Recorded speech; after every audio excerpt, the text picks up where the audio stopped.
There's an island in the middle of the Pacific Ocean where time seems to have stopped. A place where being overweight is normal, the women dream of meeting foreigners, and the entire territory has been devastated by bird droppings. No, it's not a dystopian movie. It's the everyday reality of Nauru, the smallest island nation on Earth after Vatican City and Monaco. Get ready to discover a surreal, forgotten, and irresistibly fascinating world. Welcome to Travel Curiosities, your passport to exploring the strangest, most fascinating, and least known places on the planet. Today, we're going where almost no one dares to go, Nauru, an island nation full of paradoxes. Have you ever wondered what happens when an entire nation collapses from overusing its only resource? Or what it's like for a population living completely isolated, in the middle of the ocean? If these questions make you curious, subscribe to the channel now, leave a like, and turn on notifications. I promise you, this video will change your perspective on the world. The phosphate billionaires boom. In the 1970s, Nauru was a miniature economic powerhouse. Its territory, literally covered in fossilized bird droppings, produced phosphate in industrial quantities, sold worldwide as fertilizer.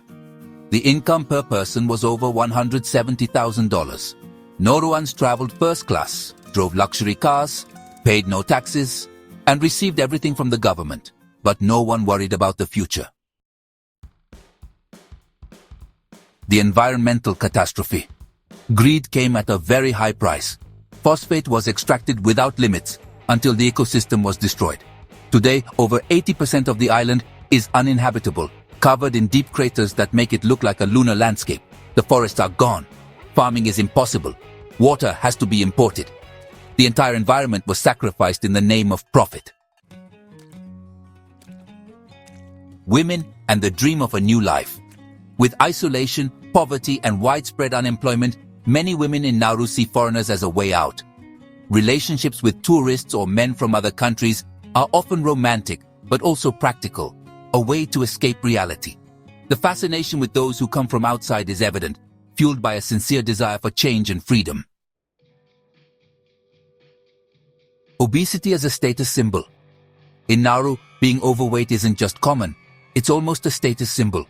Historically associated with abundance and wealth, it has become part of the culture. Today, over 90% of the adult population is obese.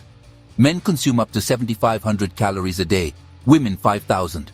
A diet based on imported products, canned food, sugary drinks, a devastating mix for public health. If you lived in a place where gaining weight is considered a sign of success, how would your view of your body change? Let us know in the comments. And if you want to continue discovering unique stories like this, subscribe to the Travel Curiosities channel now, leave a like and turn on notifications. We still have a lot to tell you. The only nation without a capital.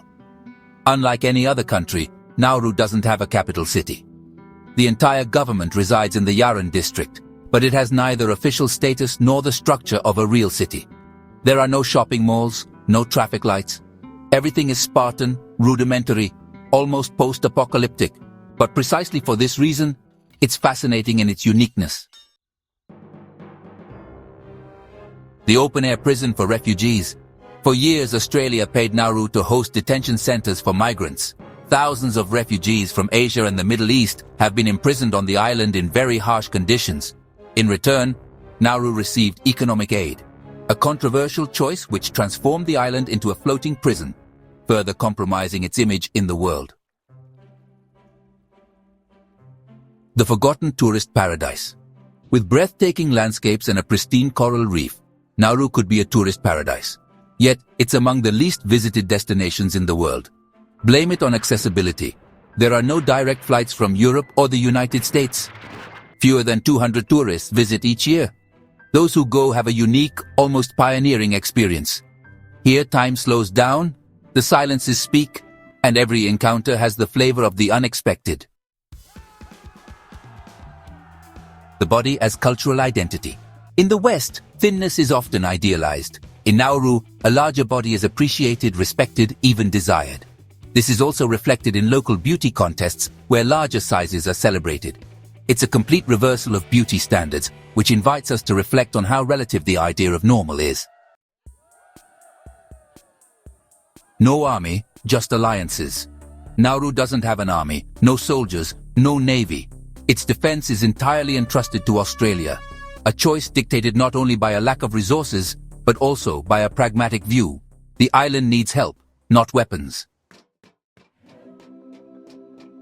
The ritual bird hunting. Among the most unusual traditions that have survived in Nauru is catching birds in flight. The men use long cords and a technique passed down for centuries to catch small birds, which are often then raised at home. It's not just a sport, it's a ritual, an ancestral connection with nature, a gesture that survives time. In conclusion, Nauru is a microcosm of extremes. Rich and then poor, beautiful yet devastated, forgotten but full of powerful stories. It's a reflection of what can happen when we lose touch with sustainability and chase only profit. But it's also a place of resilience where culture survives, identity resists, and people still look ahead. If this journey through the mysteries of Nauru has touched you, subscribe now to the Travel Curiosities channel, leave a like, and turn on notifications. Every week we take you to the places the world has forgotten, but that deserve to be known. And if one day you were invited to live in a place like Nauru, far from everything, but full of mysteries, would you accept? Or would you run away immediately? Let us know in the comments. We're curious to read your answer.